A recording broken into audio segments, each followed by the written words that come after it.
Mobile is a startup.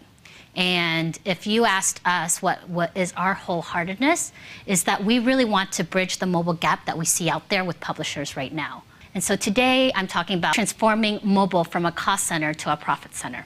Mobile app business at the end of the day is a hit-based business. There's tons and tons of apps out there. And as established publishers, you know about the hit business and you know what content really works for you and what people are willing to pay for. And this is incredibly powerful as you think about your mobile app strategy. And the mobile app strategy, it seems so simple, right? Step 1, launch the app. Step 2, get the users. Great, you have some existing users that you can pull in. Step 3, make some money. And step 4, live, learn, and repeat. So why is it so hard? Because it's very expensive. And why is it expensive? First is the underlying technology. It's really new. There's no standardization, and it requires tons of integration. It's a mobile talent gold rush out there. Whether you're trying to hire in-house or you're trying to pick the right partner, the people with the real chops to really push your mobile strategy, they have 5 years of experience, and they know that they're in high demand. And the places that they choose to work, whether it's with you in-house or with the vendor that you've picked, it better challenge them, because that's only the real thing that a lot of mobile developers really look to of where they want to stay and build. Next is time. It's really expensive to wait. For publishers, it's expensive to wait because how many times will your user go to the App Store and search your name? Once, twice, 3 times. And as you wait each month and as you wait for each new budgeting planning cycle to pass, your users will probably look for all other alternatives out there. And fourth, and finally, this is the big one. Your mobile content strategy is still in flux. I can tell you about what has worked and what hasn't worked at MTV, at Nickelodeon, Comedy Central, Microsoft, Xbox, all of that. But it wouldn't give you an answer because there's no silver bullet, because it's new to everyone and everyone's still figuring it out. And so the core to it is that you will need flexibility, and this need for flexibility and this uncertainty, if you're making the right choice or not, is really driving up why it's so expensive to create an app. So now that I've talked a little bit more about the cost and why mobile is so challenging to build, let's talk about something more interesting, which are revenue. There are 6 main in-app revenue sources that you can have, and there are different drivers of successes. The first one are direct sold ads. This is leveraging the sales force that you already have, perhaps having them do convergent sales. They're selling a print ad, they're selling a newspaper ad. Let's, stick on a mobile ad, additional money. Or it's them going out there, having those relationships with the advertisers to create this incredible sponsorship package. But even if the advertiser's on board because they love your content, you really need to have the tech infrastructure to make sure that you can support these sponsorships. You can support all these ad units that are coming down the pike. The next revenue stream is paywall and subscription. And this is based really on your content strategy of what is the willingness that you believe your users have in paying for their content. Whether it's metered, whether it's a full paywall, whether there are premium sections or non-premium sections. This all wraps around about what is your content strategy, which is really tough.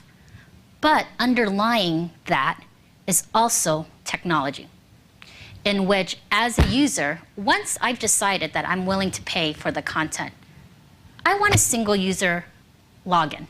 I want universal authentication. I want to make sure that after I paid my $9.99 a month to you, that whether I'm on my Android device or on my Apple device, that I log in and I get access to what I paid for. And this is what is really driving and making sure that once you figure out your content strategy, you really have the tech strategy to really execute it out. So these 2 revenue streams, direct sold ads, paywalls, and subscriptions, is a combination of what really drives it is your content strategy and your tech infrastructure. The third revenue stream are programmatic sold ads. Programmatic sold ads is what I call machine sold, in which it's algorithms, it's data, it's behavioral targeting, it's connecting to all these different networks and exchanges and auction systems to really put your inventory out there, and so that there's a premium on your inventory, in which advertisers love it that they're getting your inventory because they feel comfortable with the content. It's not some shady content out there right now, but they're really looking for a specific type of user, whether it's a demographic, technographic, or behavioral. However, the dirty little secret to programmatic sold ads is not to choose the best network out there, which is willing to promise you the highest CPM. Because at the end of the day, they can sell one ad, but they sell all the ads. The dirty little secret here is you don't choose the best one. You try to choose all of them. Because in this type of game, you want a high bid density. A high bid density is making sure that you're connected to all these networks and more people are bidding on your inventory to raise up the price. So a key driver to programmatic sold ad is the technology and the data, yes, but it's also the integration with all these different markets so that you can get the highest CPM. The fourth revenue stream is content syndication. This is other people cutting up their content and wanting to run it with you. But in order to do that, whether it is a sponsored channel or whether it is, after reading this great article, you may also like to read blank, blank, and blank. This right here is a new and extremely lucrative revenue source that a lot of publishers are getting into right now. However, they really need that algorithm, that semantic analysis that is able to smartly and automatically read the content and know what is the relevant article to recommend. Next, the fifth revenue stream is search capitalization. So the big search engines, both Google and Bing, really want to protect their search revenue. And the only way that they can really compete at the end of the day is to make sure that they always give the best results. And the only way they can figure out how to give the best results is to get as much information on how people search.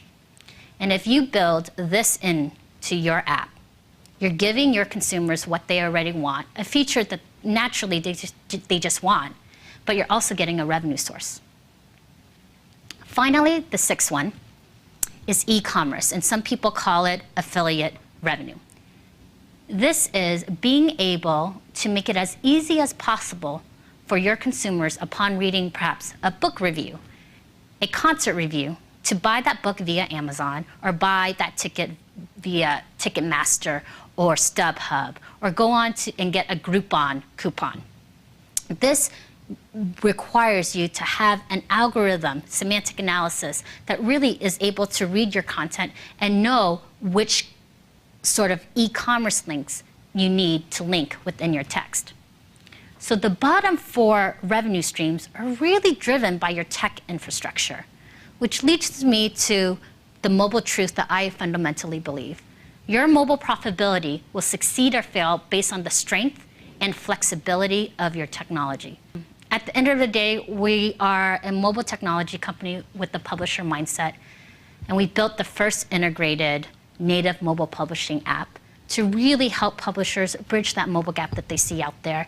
And as they figure out their content strategy, making sure that they have an infrastructure that's flexible enough to grow with them and be a long-term solution.